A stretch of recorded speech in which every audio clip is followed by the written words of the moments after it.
After the Battle of Saratoga, and while the French treaty is being negotiated, we have that famous period known as the Winter at Valley Forge. It's the winter of 1777 to 78. This is a very difficult time for the American military. Valley Forge is just outside of Philadelphia. The winter was terrible. The troops were still poorly supplied. They had essentially log huts that provided little shelter or comfort from the cold. The supplies were running very low.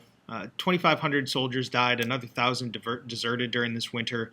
A few hundred officers left Washington during this period. It was so desperate that Washington actually sent troops into the countryside of Delaware, Maryland, New Jersey, Pennsylvania to essentially confiscate anything they could use: horses, carts, food, offering receipts in return for this material, which this is a fairly fertile area, but they didn't have much to offer in terms of compensation. So they found a difficult time actually getting this stuff.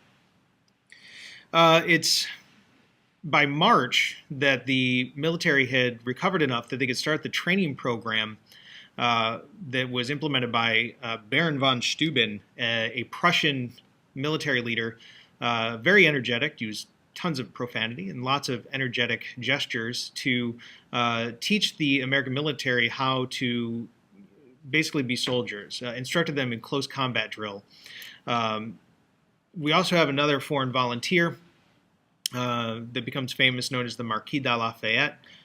He was a French nobleman, 19 years old at the time, but soon became one of Washington's most trusted aides. He turned out to be very energetic, very smart tactically, possessing a large amount of bravery. Most importantly, though, he turned out to be a very good diplomat, which helped to ease the transition with the French alliance. At this point, by 1778, the war settles into a long stalemate up in the north. Again, that idea of prolonging the war and making the British use a lot of men and money is Washington's main plan.